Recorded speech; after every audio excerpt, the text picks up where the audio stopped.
how to be more feminine in 4 simple steps. I'm Renee, the founder of thefemininewoman.com, where we teach you how to show up as a high-value, high-status woman whom easily inspires a deep sense of emotional commitment from men. Becoming more feminine can make you more attractive as a woman. Not only that, it actually allows you to become more of yourself and become more of who you are deep down inside. Embodied feminine energy is created from the inside out. And so for a woman to be more feminine, she must prioritize what goes on with herself internally. See, it's relatively easy to improve how we look externally, but the more important focus should be on the true embodiment of your own unique feminine energy. Some of the most feminine women in the world have no money for pretty clothing, pretty shoes, the latest LV bag, or the latest Chanel sunglasses.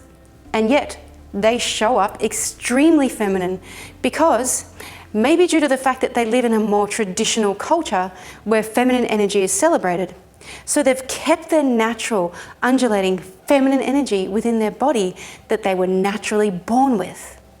Let's not forget also that making ourselves up as women and dressing ourselves, at least in the modern world, has become a bit of a race to the bottom, a race by which women try to outcompete each other for cheap male attention by just dressing more provocatively than the woman standing next to them. So how can you become the ultimate feminine woman? Here are the 4 simple steps. Step 1, first relinquish your rules. Rules are very useful when they are useful. And yet, femininity and feminine energy is often squashed by rules on how to act. And that's troublesome because most of us live in a society full of unspoken rules. Not to mention peer groups. Often it's our friends or our peer groups that can be the worst and the most limiting when we want to make a change in our lives, right? I've said before that femininity is not so much about following a set of rules, because rules equal rigid. And there's nothing rigid about femininity. Feminine energy is the energy of life. It is sometimes more nurturing and sometimes more wild, sometimes dark and more carnal in its expression. So, do you have any rules about what it means to be feminine? Do you think perhaps being feminine is all about being passive? Do you think that you can only ever be soft if you want to be more feminine? Do you have a rule that very feminine women should always look and be elegant? Do you have a rule that says feminine women can never be in their masculine energy? Do you have a rule that says that to be feminine, you can never ever swear or use obscenities? Have a think about that for a second. See, due to a number of growing dating and relationship rules circulating on the internet, many women now have erroneous ideas about how to show up more feminine. Due to the New Age rules, a lot of women these days think that being feminine is about being passive or about receiving from men and about being more receptive. Being receptive is a good overall skill to have, but it doesn't relate specifically to becoming more feminine. Receptivity will help you open more and relate more as a human, rather than strictly being about feminine energy. If you would like to find out more about that topic, you can read my article, Is It Really Feminine to Receive? And Other Myths of Masculine and Feminine Energy. I'll leave a link to that below. People are kind of getting their knickers in a knot these days about the whole feminine and masculine paradigm. There's really no need to. You just simply relinquish all the rules you've taken on board about what it means to show up with more feminine energy. Remember, you are a unique soul. You are one of a kind. You have your own flavor of feminine energy. This means that no amount of rules you follow will really help you embody your own flavor or help you become your more feminine self. Unless you're coming out of an abusive relationship and you want to feel safer when connecting with a new man. And even in that situation, you should try to eventually relinquish your rules as soon as you feel safe to do so. And sure, you might want to become softer as a woman rather than being hard and rigid in order to become more feminine. But being soft doesn't always equate to being passive. Being soft is just one part of being feminine.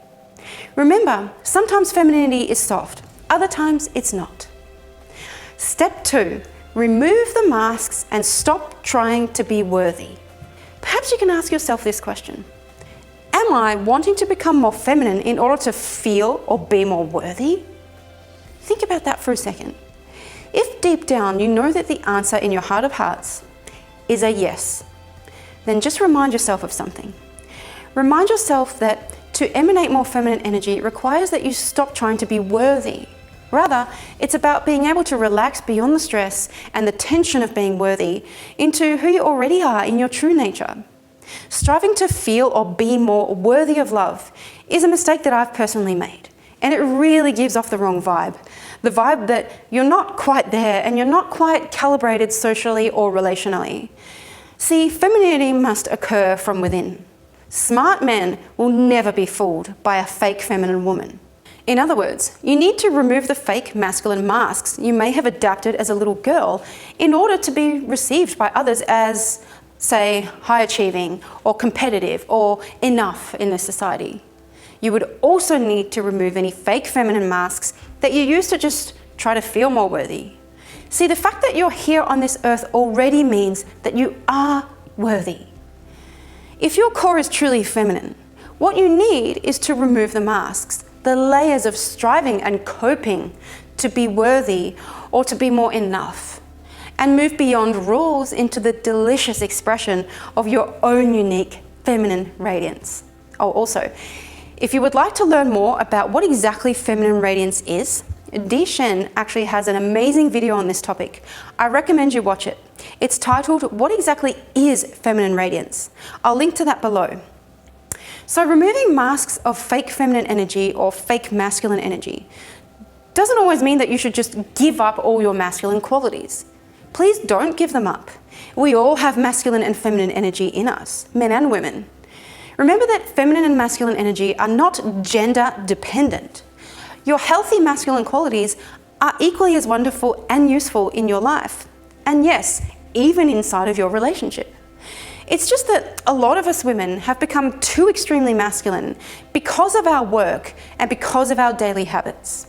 This means that many women now don't want to or know how to come out of their hyper-masculinized lifestyle. So they perpetually show up rigid, which makes them come across too insensitive, too invulnerable, and often unfeminine. See, what we do most of the time shows in our body, and if we do a little too much of the so-called masculine tasks and things, then it can make our body masculine. So know that if you want to be more feminine, rather than striving and trying hard to be more feminine, your focus should be on removing all the striving, and instead relaxing into who you already are. This literally means relaxing and being, just being. It means making the time to be who you really want to be, but perhaps you haven't felt like you could be. Step 3, become free to be in the sensations of your feminine body. When you have a lot of work and responsibilities, it's imperative to be able to switch from that masculine, single-focused energy to the undulating waves of changing feminine energy that exist inside of your body naturally.